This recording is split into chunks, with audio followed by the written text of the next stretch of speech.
Đây là một chiếc Tu-160 Thiên Nga trắng, là máy bay ném bom có tải trọng vũ khí lớn nhất hiện nay của Nga.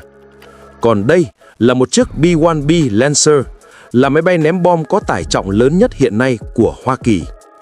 Xét về ngoại hình, hai chiếc máy bay ném bom này rất giống nhau.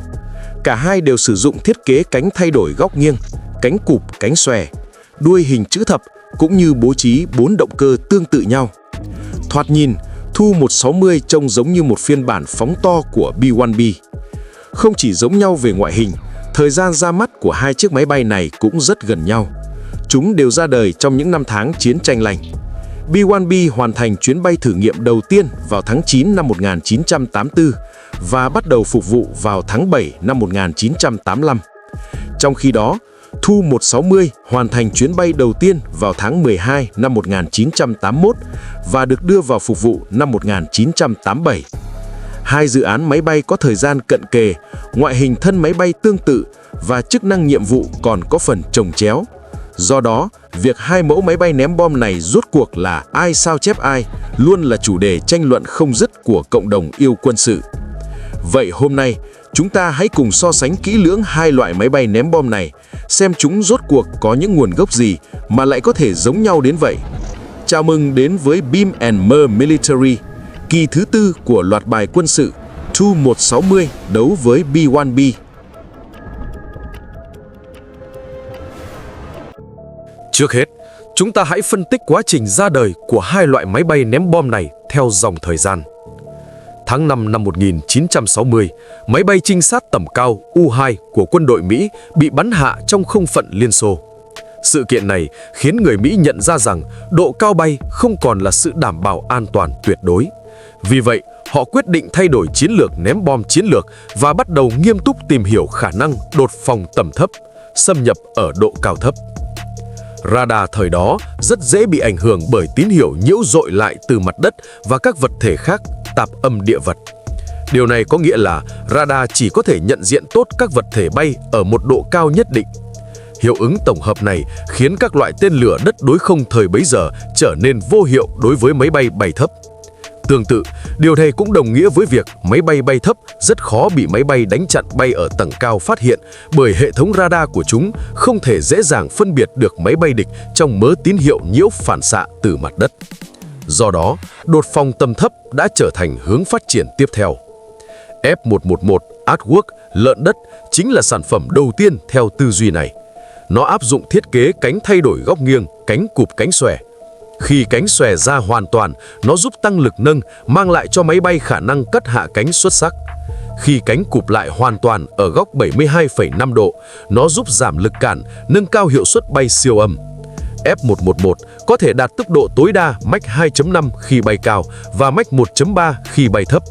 Đây là một loại máy bay có thể tác chiến tốt ở cả hai độ cao thấp và cao. Tuy nhiên, F-111 vẫn còn quá nhỏ. Mặc dù có thể đảm nhận một phần nhiệm vụ ném bom, nhưng tải trọng vũ khí của nó vẫn không thể so sánh với các máy bay ném bom thực thụ. Với kinh nghiệm thành công từ việc ứng dụng cánh cụp cánh xòe, vào năm 1964, Không quân Mỹ đã khởi động chương trình máy bay chiến lược có người lái tiên tiến, hay còn gọi là AMSA. Tin tức này nhanh chóng truyền đến tai các nhà lãnh đạo Liên Xô. Trong thời kỳ đỉnh cao của chiến tranh lạnh, chạy đua vũ khí là việc tuyệt đối không thể tụt hậu. Thế là Không quân Liên Xô lập tức công bố kế hoạch máy bay ném bom mới. Yêu cầu đặt ra là chiếc máy bay này phải mang được nhiều loại vũ khí, có khả năng tấn công liên độ địa, tầm bay phải vượt quá 15.000 km, có thể thực hiện hành trình siêu âm ở độ cao lớn, tốc độ bay tối đa phải tiệm cận 3 lần vận tốc âm thanh, Mach 3, đồng thời còn phải kiêm luôn khả năng đột phòng tầm thấp và khả năng cất hạ cánh đường băng ngắn, STOL. Việc hiện thực hóa quá nhiều yêu cầu như vậy trên cùng một chiếc máy bay thực sự nghe như chuyện 1001 đêm. Nhưng đội ngũ kỹ thuật không còn lựa chọn nào khác, chỉ biết đâm lao thì phải theo lao. Cùng lúc đó, ở bên kia đại dương, Bộ trưởng Quốc phòng Mỹ McNamara lại tỏ ra coi thường kế hoạch AMSA. Ông cho rằng so với máy bay ném bom, tên lửa đạn đạo liên độ địa mới là hướng đi cần được phát triển mạnh mẽ. Do đó, ông tán thành việc nâng cấp phi đội B-52 hiện có và phủ quyết ngân sách nghiên cứu phát triển cho kế hoạch AMSA. Kế hoạch của người Mỹ vừa dừng lại, thì phương án siêu máy bay ném bom bên phía Liên Xô cũng có thể tạm hoãn một chút. Dù sao thì với cái phương án yêu cầu cao ngất ngưởng của họ, ngay cả khi đặt vào bối cảnh ngày nay, đó vẫn là một thách thức rất lớn. Thời gian chuyển sang năm 1969. Sau khi Nixon nhậm chức, theo lời khuyên của tân Bộ trưởng Quốc phòng Melvin Laird, ông đã cho tái khởi động dự án AMSA và đổi tên nó thành B-1A. Ngay sau đó, không quân Mỹ bắt đầu tìm kiếm các phương án thiết kế cho máy bay ném bom thế hệ tiếp theo. Trong đó, phương án của Rockwell đã vươn lên dẫn đầu nhờ việc ứng dụng hầu hết các công nghệ mới nhất thời bấy giờ. Để cân bằng giữa khả năng đột phòng tầm thấp và khả năng bay tốc độ cao ở tầm cao, B-1A được thiết kế để có thể bay thấp với tốc độ Mach 0.85 và bay cao với tốc độ Mach 2. Nó sử dụng lớp sơn phủ bí mật cùng các thiết kế giúp giảm diện tích phản xạ radar, mang lại khả năng tàng hình nhất định. Thiết kế cánh thay đổi góc nghiêng, cánh cụp cánh xòe cũng được áp dụng lên chiếc máy bay ném bom này để mang lại tầm bay ấn tượng. Ngay khi phương án thiết kế được đưa ra, các cuộc thử nghiệm trong hầm gió, Wind Tunnel, đã được tiến hành để kiểm chứng tính khả thi.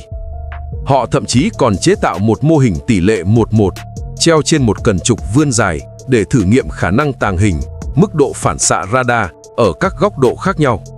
Kết quả cuối cùng khá mỹ mãn. Vì thế, Rockwell được phê duyệt sản xuất trước 3 nguyên mẫu.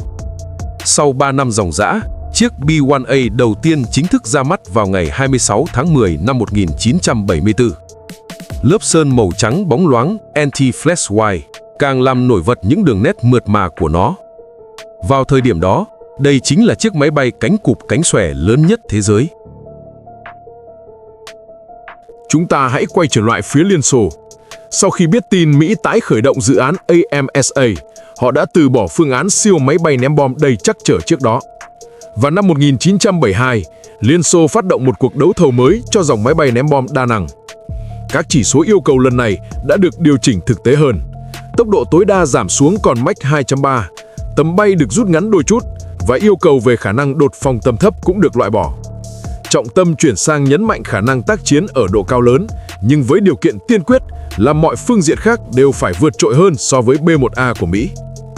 Để hoàn thành chiếc máy bay với những yêu cầu kỹ thuật cao ngất ngưởng này, Cục Thiết kế Tupolev đã thay đổi hoàn toàn phong cách bảo thủ trước đây, mạnh dạn áp dụng các công nghệ mới và bắt tay hợp tác nghiên cứu với gần 800 cơ quan nghiên cứu khoa học, cục thiết kế và nhà máy sản xuất khác. Chỉ riêng về thiết kế khí động học của thân máy bay, Cục Thiết kế Tupolev cùng Viện Khí động học Trung ương Sagi đã nghiên cứu hơn chục phương án khác nhau. Cuối cùng họ chọn cấu hình thân tạo lực nâng Lifting Body, hay còn gọi là thiết kế thân cánh liền khối Blended Wing Body. Với thiết kế này, không chỉ đôi cánh mà cả thân máy bay cũng tạo ra lực nâng. Nó cho phép máy bay tận dụng luồng khí động học hiệu quả hơn, giảm thiểu tín hiệu phản xạ radar và hồng ngoại, đồng thời tạo ra nhiều không gian hơn để chứa nhiên liệu. Chiếc máy bay mới này được đặt tên là Tu-160. Sau khi chốt xong ngoại hình, đã đến lúc bắt tay vào xử lý phần nội thất bên trong. Tu-160 là máy bay ném bom chiến lược đầu tiên sử dụng hệ thống điều khiển bay Fly-by-wire, hệ thống điều khiển điện tử. Công nghệ này giúp gã khổng lồ này trở nên linh hoạt và dễ điều khiển như một chiếc máy bay chiến đấu. Phi công không còn cần phải dùng sức vật lộn với cần lái nữa, chỉ cần nhẹ nhàng cử động cổ tay, máy bay sẽ lập tức phản hồi. Chỉ riêng máy tính kỹ thuật số, Tu-160 đã được trang bị hàng trăm chiếc. Chúng kiểm soát gần như mọi thứ của máy bay, từ tư thế trong khi bay cho đến việc cài đặt tham số cho tên lửa hành trình. Đây là một chiếc máy bay hội tụ tất cả những công nghệ đỉnh cao nhất của Liên Xô thời bấy giờ. Trải qua 6 năm nghiên cứu phát triển, vào ngày 18 tháng 12 năm 1981, Tu-160 đã hoàn thành chuyến bay đầu tiên. Khi đó, nó vẫn chưa được khoác lên mình lớp sơn trắng biểu tượng. Phải thừa nhận rằng, lớp sơn ảnh hưởng rất lớn đến nhan sắc. Chỉ có màu trắng toàn thân mới có thể tôn lên vẻ thanh lịch của thiên nga trắng. Chờ đã, bạn đang theo dõi cuộc đối đầu của những cỗ máy chiến tranh đỉnh cao. Vậy thì đừng để giáp trụ của mình thua kém. Trang bị ngay quần Joker kaki siêu bền, phong cách lính mạnh mẽ, chất liệu kaki bao cày cuốc, túi hộp tiện lợi chứa cả thế giới, thoải mái tối đa cho mọi hành trình. Bền bỉ như thiên nga trắng, thực dụng như kỵ binh thương. Nhấn vào link bên dưới để đặt hàng và nhận ưu đãi dành riêng cho khán giả của Beam & Mer Military. Hãy quay trở lại với câu chuyện của B-1A. Sau khi chuyến bay đầu tiên kết thúc thành công, Rockwell đã bắt đầu quá trình thử nghiệm quy mô lớn đối với dòng máy bay này. Các nội dung thử nghiệm bao gồm thay đổi góc cánh, cụp xòe trong khi bay, tiếp nhiên liệu trên không, khả năng đột phỏng tầm thấp, cũng như kiểm tra hệ thống radar bám địa hình Terrain Following Radar. Tuy nhiên, khi dự án càng đi vào chiều sâu, B1A càng bộc lộ nhiều vấn đề bất cập. Do thiết kế quá phức tạp, cộng với việc ứng dụng hàng loạt công nghệ tiên tiến, chi phí sản xuất máy bay đã tăng vọt chóng mặt. Hơn nữa, B1A cũng không đáp ứng tốt yêu cầu dễ dàng bảo trì mà không quân đề ra. Chiếc máy bay này đòi hỏi yêu cầu cực kỳ cao đối với đội ngũ nhân viên kỹ thuật mặt đất, địa cần.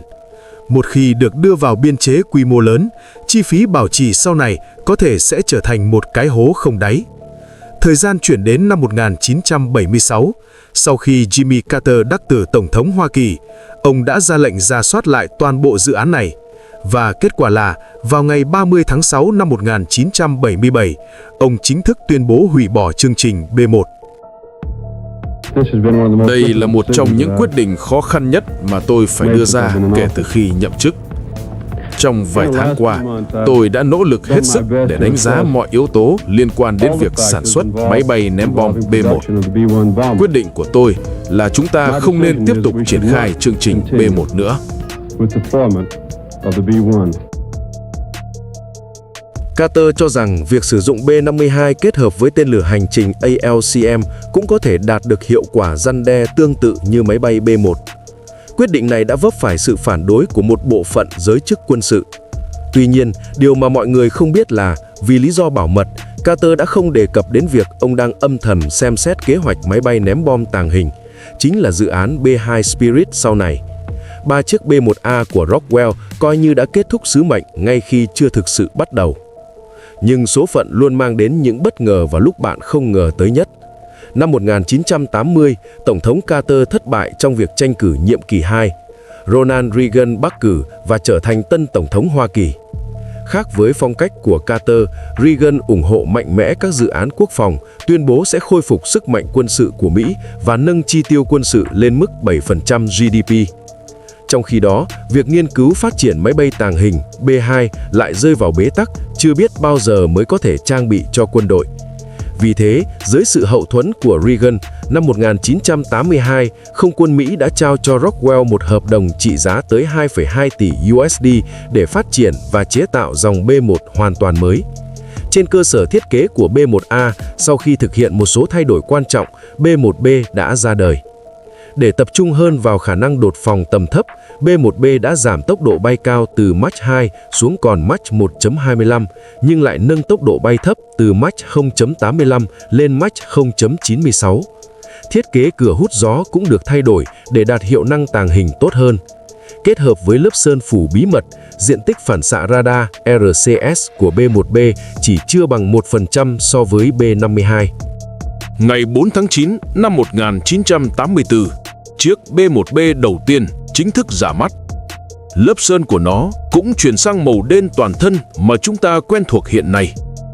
Nhìn lại lịch sử thiết kế, Tu-160 và B-1B thực sự có mối liên hệ mật thiết. Trông chúng như được đúc ra từ một khuôn, nhưng phạm vi sử dụng cụ thể lại rất khác nhau. Tu-160 nhấn mạnh khả năng bay cao tốc độ lớn. B-1B chủ yếu đánh vào khả năng đột phòng tầm thấp. Xét về màu sơn, livery, Tu-160 cần bay lâu ở độ cao lớn, màu trắng giúp nó hòa lẫn vào mây trời tốt hơn, đồng thời phản xạ ánh sáng mặt trời, giảm thiểu tình trạng quá nhiệt thân máy bay do bị chiếu nắng lâu. Ngược lại, B-1B tập trung vào bay thấp, nên lớp sơn xám đen Gunship Gray giúp nó dễ dàng hòa nhập với mặt đất, tăng tính ẩn mình. Lớp sơn vầy cũng có khả năng hấp thụ sóng radar tốt hơn. Nếu xét về độ tương đồng kỹ thuật, Tu-160 thực ra giống với B-1A hơn là B-1B. Để đạt tốc độ trên Mach 2 ở độ cao lớn, cửa hốt gió động cơ của Tu-160 được trang bị các tấm điều chỉnh Variable Rams để tối ưu hóa lượng khí nạp theo từng trạng thái bay. Điểm này giống hệt thiết kế của B-1A. B-1A cũng có vòi xả gió và cửa hút gió có thể điều chỉnh để đạt tốc độ Mach 2 ở độ cao lớn. Tuy nhiên, B-1B đã giảm tốc độ tối đa xuống Mach 1.25 để chuyên chú vào bay thấp. Hơn nữa, cửa hút gió thay đổi được sẽ phản xạ sóng radar nhiều hơn. Để có khả năng tàng hình tốt hơn, thiết kế cửa hút gió thay đổi Variable Inlet đã bị loại bỏ trên B1B và thay thế bằng cửa hút gió cố định Fixed Inlet. Tiếp theo, chúng ta hãy cùng xem xét các thông số kỹ thuật cụ thể của hai chiếc máy bay này. B1B Lancer, dài 45m, sải cánh 42m. Được trang bị 4 động cơ tuốc bin phản lực cánh quạt turbofan có đốt sau General Electric F101. Mỗi động cơ có thể cung cấp lực đẩy 10 tấn, giúp trọng lượng cất cánh tối đa của B1B đạt 217 tấn. Tốc độ bay tối đa là Mach 1.25. Về tải trọng vũ khí, B1B có 3 khoang vũ khí bên trong, có thể mang tối đa 34 tấn các loại vũ khí khác nhau. Tu-160 Thiên Nga trắng, dài 54m, sải cánh 55,7m. Được trang bị 4 động cơ tuốc bin phản lực cánh quạt Kuznetsov NK32. Mỗi động cơ có thể cung cấp lực đẩy lên tới 25 tấn, giúp trọng lượng cất cánh tối đa của Tu-160 đạt tới 275 tấn. Tốc độ bay tối đa là Mach 2.05. Về tải trọng vũ khí, Tu-160 có 2 khoang vũ khí bên trong, có thể mang tối đa 45 tấn các loại vũ khí khác nhau. Về số lượng, B1B hiện có 44 chiếc đang phục vụ, trong khi Tu-160 chỉ có 17 chiếc. Tuy nhiên, tương lai của hai dòng máy bay này lại là những kịch bản hoàn toàn trái ngược nhau. Phi đội B1B kể từ khi phục vụ vào thập niên 80 đến nay, gần như không vắng mặt trong bất kỳ cuộc chiến nào có sự tham gia của người Mỹ. Tần suất xuất kích cực kỳ dày đặc. Do đó, việc phải thực hiện lượng lớn các chuyến bay tầm thấp tốc độ cao là không thể tránh khỏi, dẫn đến việc khung thân máy bay bị lão hóa nhanh chóng. Để duy trì hoạt động bình thường của phi đội B1B, khối lượng công việc bảo dưỡng ngày càng nhiều và chi phí bảo trì thường là những con số thiên văn. Vì vậy, với sự ra mắt của B-21, Không quân Mỹ dự kiến sẽ cho nghỉ hưu toàn bộ B-1B trước năm 2036. Nhưng Tu-160 lại là một bức tranh hoàn toàn khác. Không những không có kế hoạch nghỉ hưu, mà dòng máy bay này còn được tái khởi động dây chuyền sản xuất để mở rộng quy mô phi đội. Biến thể hoàn toàn mới mang tên Tu-160M2 được xem là phiên bản hiện đại hóa toàn diện. Theo các báo cáo, phiên bản cải tiến này sở hữu lớp sơn phủ tàng hình, giảm diện tích phản xạ, thiết bị hàng không và điện tử mới, buồng lái kính, Glass Cockpit, hệ thống thông tin liên lạc và điều khiển mới, cùng nhiều loại vũ khí mới. Nó còn được trang bị động cơ mạnh mẽ và hiệu quả hơn. Chiếc Tu-160M2 đầu tiên đã hoàn thành chuyến bay đầu tiên vào tháng 1 năm 2022. Hiện tại, Tu-160M2 đang duy trì tốc độ bàn giao mỗi 1 đến 2 năm một chiếc máy bay mới. Nga có kế hoạch nâng tổng số lượng máy bay hiện dịch lên ít nhất 30 chiếc trước năm 2030. Có thể dự đoán rằng nếu Tu-160 chỉ đóng vai trò là nền tảng phóng tên lửa hành trình và hoạt động ngoài vùng phòng thủ của địch, thì tuổi thọ phục vụ dự chiến của chiếc máy bay này sẽ còn rất dài. Việc nó sống thọ hơn tất cả các máy bay B-1B là điều chắc chắn nằm trong tầm tay. Ok, đó là toàn bộ nội dung của video ngày hôm nay. Nếu các bạn thấy hay thì đừng quên bấm like, đăng ký và chia sẻ cho mình nhé. Các bạn còn muốn xem về loại khí tài quân sự nào nữa? Hãy bình luận bên dưới cho mình biết.